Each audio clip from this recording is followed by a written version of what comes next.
So we're still on the pillar of consistency, and I think it's a really challenging one overall because everything that we do in training really involves consistency. It's a word that really means that you have to take action more than anything, and not accepting what's presented to you if it's not okay.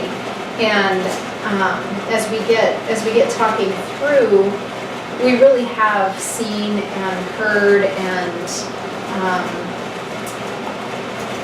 I think just witnessed overall from, sometimes it's more than others of just accepting what it is. And I think that just, speaks loudly how much we really fail our dogs and the way that everybody perceives things, I guess. I was on a consultation this last week and this puppy who is now 10 months old, German Shepherd, we just figured he was a puppy. Well, we just figured he would outgrow this. And it's getting worse, and things are not progressing. And we've been to other trainers, and it's just the way it is. That we just have to keep working at it. And I find in a lot of it is that they just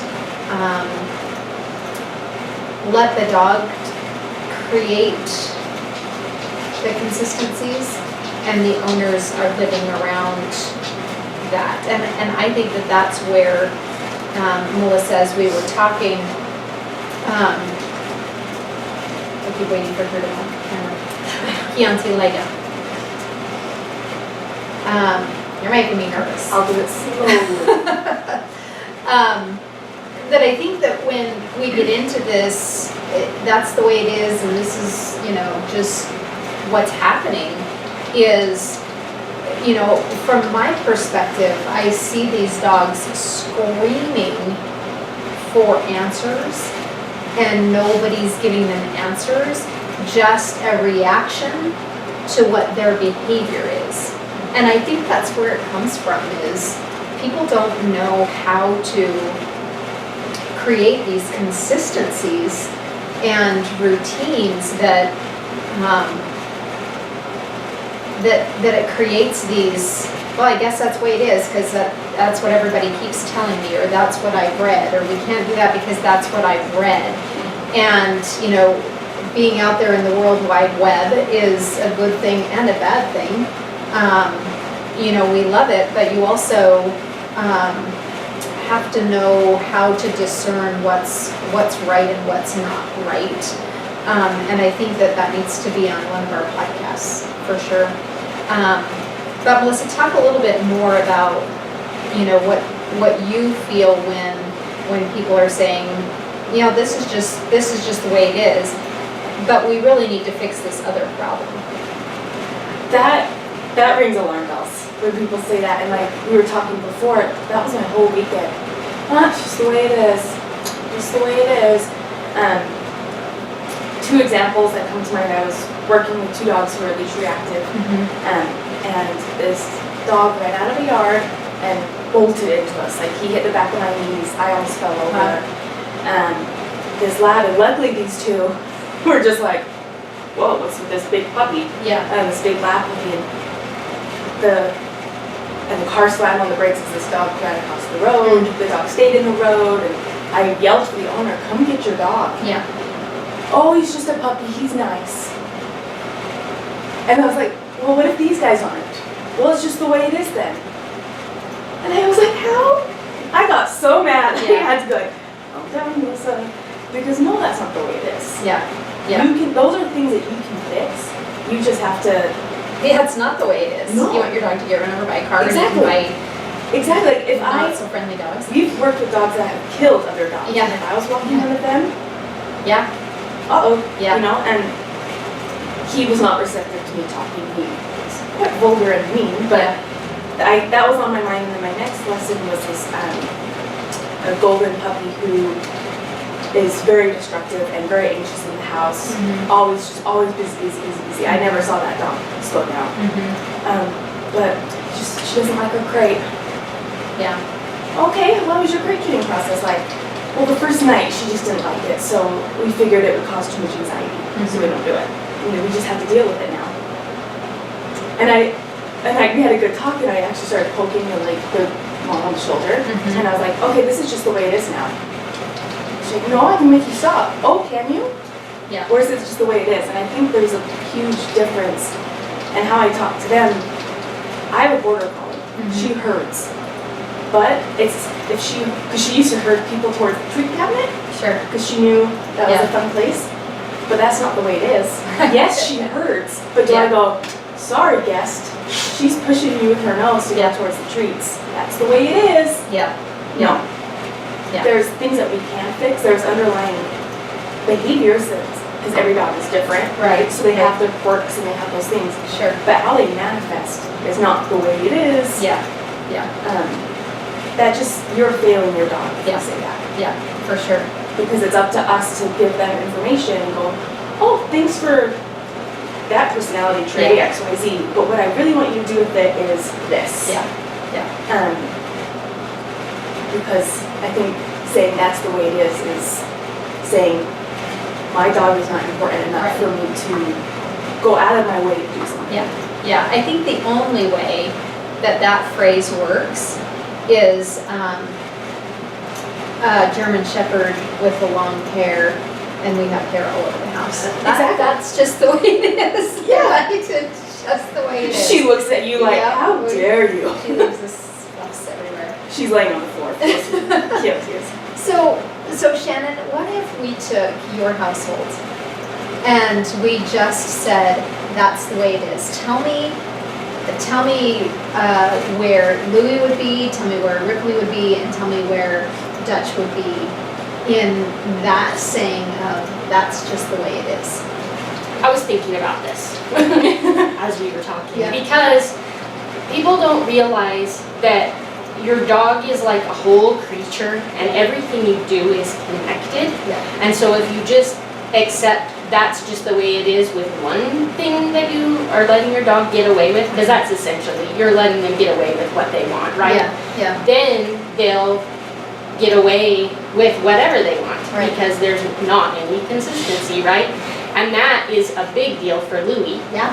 If I just said that's just the way it is, I don't think people could come in my house. Yeah. I think he'd bite everyone that came in the house. Yeah.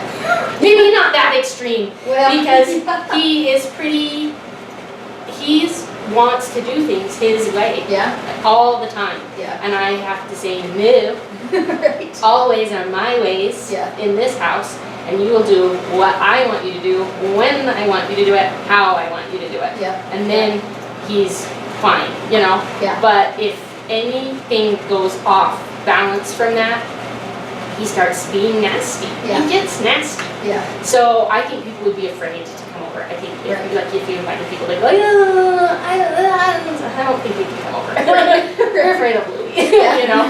Because even though he's small, has a lot of energy, and if he puts that energy towards you, it does scare people, you know? Yeah, for sure. He's pretty, has a big scary presence when he wants one. And he tries to use that to manipulate people. Sure. If he figures out that he can use that scariness, that he doesn't have to do anything but scare you. Right.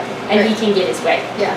And so, like, if I leave and go on vacation, there's certain people I know that can watch him. Yeah. Because they are just like, whew, no, you know, and they're not afraid of him because they know it's just this show to see how, he wants to see how much he can get away with you by appearing scary. Yeah. And if people are just like, no, and he's like, oh, no, that didn't work, and then he's fine. Yeah. But if he's successful at scaring you, Sure. then I don't even know what would happen if I was on vacation and I left him with someone that could be bullied by him. He is a bully. Well, he caught me off guard. Oh, he has. You know, and then it was like, wait a minute.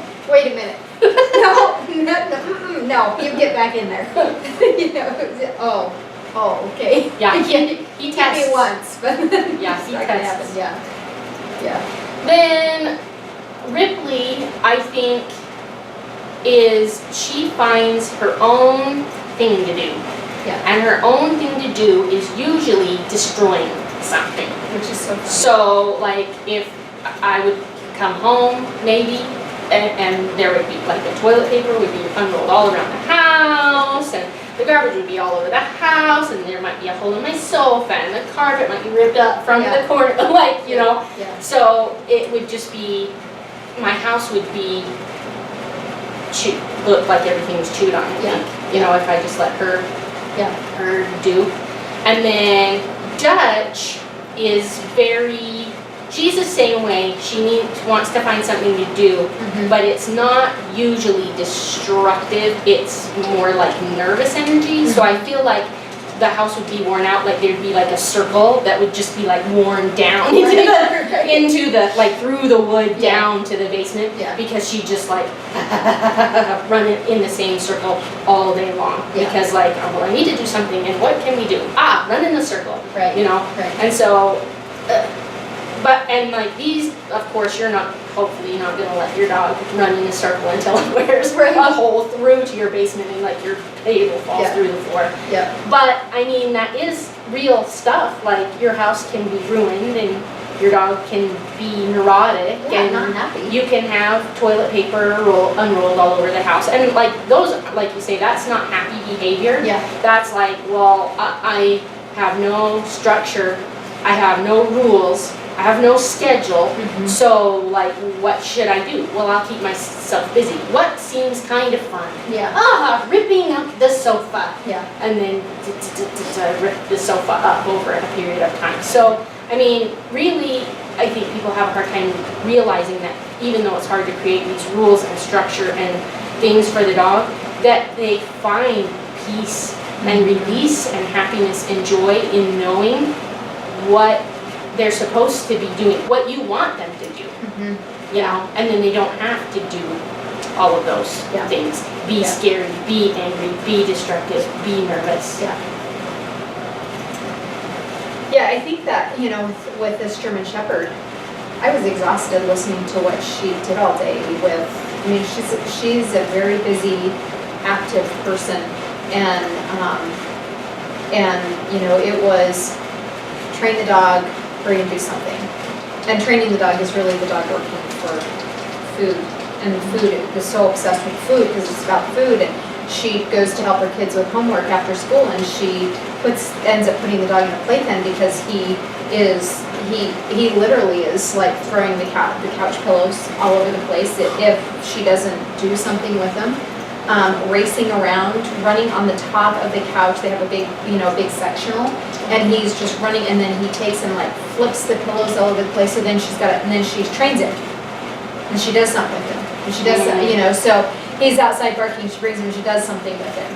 And, you know, we can't put him in his crate because he's barking, so we do something with him to tire him out, but we take him out and he's leash reactive, and so we can't really take him out too much because we're afraid of what's gonna happen. And I mean, it's just this, I'm like, wow, it's exhausting. It's exhausting.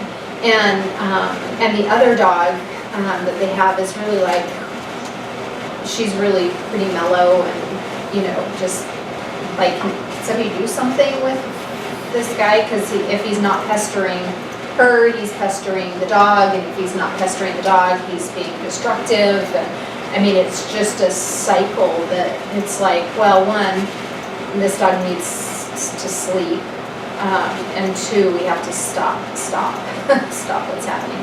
So I was incredibly overwhelming to them when I said everything has to stop, and we need to recreate things. And before I left in the consultation, I gave him one challenge, and that was to put him in his crate for 4 hours so he has permission to sleep, and that it's going to be tough at first because he's so used to just being busy that he's going to bark through these cycles, and he's going to have to work through these cycles,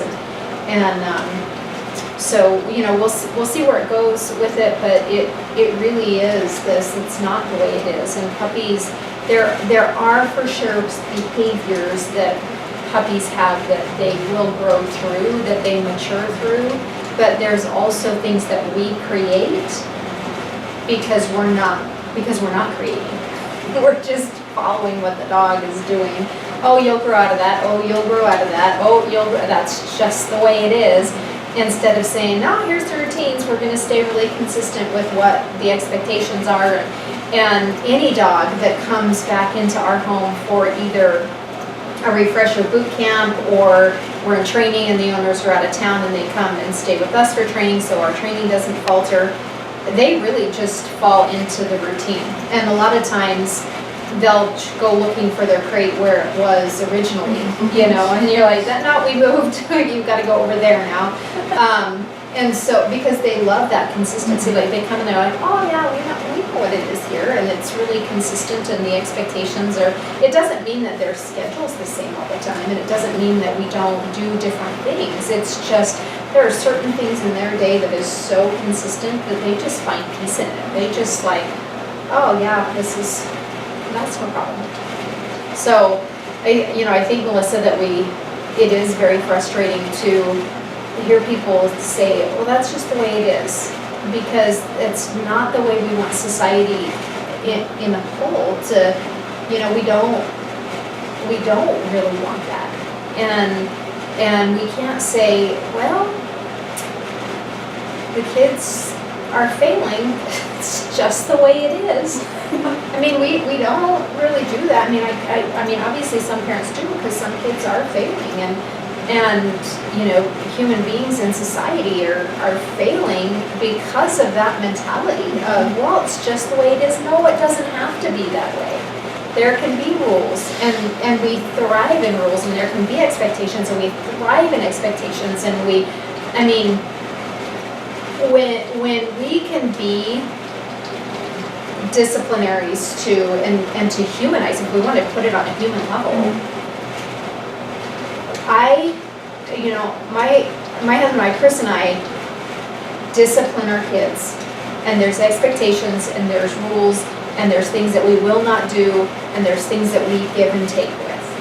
And when our kids turn around and say, I love you, thanks for doing that, they maybe not in the moment saw that it was good, but as they have progressed through life, they're like, wow, thanks for being that parent, because they see other kids that are not doing well, and that's what our dogs will do, is like, oh, thanks for doing that, thanks for giving me something to do, thanks for creating that purpose for me, because they don't really want to be like that.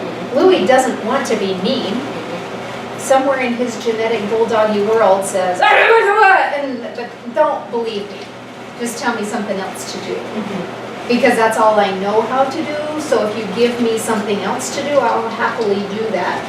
And I see that when I walk into your house, he's like, hey, who's there? Oh, hi, I'm gonna go over there, and you're gonna walk in there. It's not just the way it is. And I think that that's just a great statement of, do something about it, change something. It doesn't have to be that way. And your dogs are just asking over and over and over, give me some consistencies that will help me be successful. Yes, I'm a puppy. I'm going to be crazy at times. That's just the way it is. Sometime between 5 and 8 o'clock is a bewitching hour, and it's just the way it is. But now give me something to do. Give me some direction.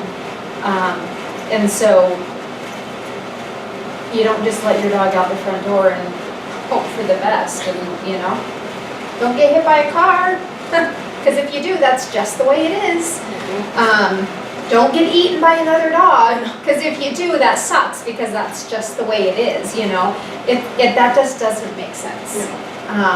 And so love your dogs enough to say, no, this is the way it is, and I'm going to help you be successful in this life with me, and they thrive, and they're happy, and they look for that constantly. And so I think, overall consistency is a tough thing, kind of. We just have to create it into our world and not let them be the consistent naughty things that they can be, because they're animals, they're not human beings, so. Remember that it is not just the way it is, and create a consistent routine for